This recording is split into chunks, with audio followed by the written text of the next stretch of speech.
আগামী নির্বাচনটি যদি এরকমই একটা অ্যারেঞ্জ নির্বাচন হয় তাহলে কিন্তু বাংলাদেশ অস্তিত্ব সংকটে পড়বে এবং দেশ আরও বেশি বিপজ্জনক পরিস্থিতির দিকে চলে যাবে। একটি দল এই করতে গিয়ে তো নির্বাসনে আছে, সুতরাং আরেকটা দল যদি করে তারা এক পর্যায়ে গিয়ে নির্বাসনে যাবে, তারপরে যদি আরও একটা দল করে পর্যায়ে তারাও নির্বাসন হচ্ছে। তো বাংলাদেশে তার কোনো রাজনৈতিক দল থাকবে না। কোনো ব্যক্তিকে অনেক প্রোটেকশন দেওয়া হচ্ছে, আবার একই ধরনের অন্য নেতাদেরকে সেরকম প্রোটেকশন দেওয়া হচ্ছে না।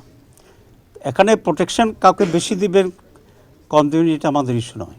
আমাদের ইস্যু হচ্ছে এটা যেহেতু নির্বাচনের সময় একটা পাবলিক ইমপ্রেশনের প্রশ্ন আছে, সেই জন্য নির্বাচনের বাইরে কোনো সময় হলে সেটা কোনো ইস্যু হতো না, কিন্তু এখন নির্বাচনের সময় এটা একটা ইস্যু। কারণ মানুষ দেখবে যে একজনকে অনেক প্রটোকল দেওয়া হচ্ছে, তার প্রতি মানুষের একটা ইমপ্রেশন হইতে পারে যে he may become something in future, যেটা লেভেল প্লেয়িং ফিল্ডকে সাংঘাতিকভাবে ক্ষতিগ্রস্ত করছে, একটা রং মেসেজ জনগণকে দেওয়ার চেষ্টা করছে। আমরা এই ব্যাপারে দৃষ্টি আকর্ষণ করেছি যে মেজর পলিটিক্যাল পার্টিগুলোর সাথে আচরণ সরকারের প্রোটেকশনের ব্যাপার হোক, প্রটোকলের ব্যাপার হোক, ফ্যামিলির ব্যাপার হোক, দ্যাট মাস্ট বি ইকুয়াল। এরপরে এবং সেটা নীতিগতভাবে ওনারা এগ্রি করেছে যে এটা হওয়া উচিত। আমরা দেখব, এটা যদি না হয় তাহলে আমরা এ ব্যাপারে আবার ভিন্ন পদক্ষেপ আমরা গ্রহণ করব ইনশাআল্লাহ। এরপরে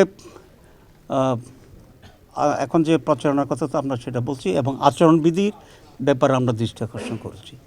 একটি দলের পক্ষ থেকে ভিজিএফ কার্ড ইত্যাদি, কৃষি কার্ড ইত্যাদি বিতরণ করা হচ্ছে বিভিন্ন জায়গায়। ফ্যামিলি কার্ড দিচ্ছে যে ওরা ক্ষমতা গেলে কার্ড ছাপাইয়া দিচ্ছে যে এটা কার্ড করবে। এটা পরিপূর্ণভাবে সুস্পষ্টভাবে আচরণবিধি লঙ্ঘন। আমরা এটা দৃষ্টি আকর্ষণ করেছি এবং ইলেকশন কমিশন আশ্বস্ত করেছেন যে ধরনের ঘটনা হলে তারা ব্যবস্থা গ্রহণ করবেন, এবং সেই জন্য আমরা অপেক্ষায় আছি। যদি না হয় তাহলে তো আরও ভিন্ন মাত্রায় আমরা ইলেকশন কমিশনের দৃষ্টি আকর্ষণ করব। আমরা আরেকটা কথা বলেছি যে ফেয়ার ইলেকশনের জন্য সিসিটিভি থাকা দরকার। ওনারা নীতিগতভাবে অ্যাগ্রি করেছে এবং আমাদেরকে বলেছে এটা তারা করবেন, অ্যাটলিস্ট 90% জায়গায় করবেন, যেখানে কোস্টাল এরিয়া আছে বা যেখানে ইলেকট্রিসিটি সাপ্লাই নেই সেগুলো ছাড়া। তো আমরা ওনাদের কথায় আশ্বস্ত হতে চাচ্ছি যে সিসি ক্যামেরা ওনারা চালু করবেন, কারণ আমরা চাচ্ছি যে একটা ফেয়ার ইকুয়াল লেভেল ফিল্ডে একটা সুষ্ঠু নির্বাচন হোক।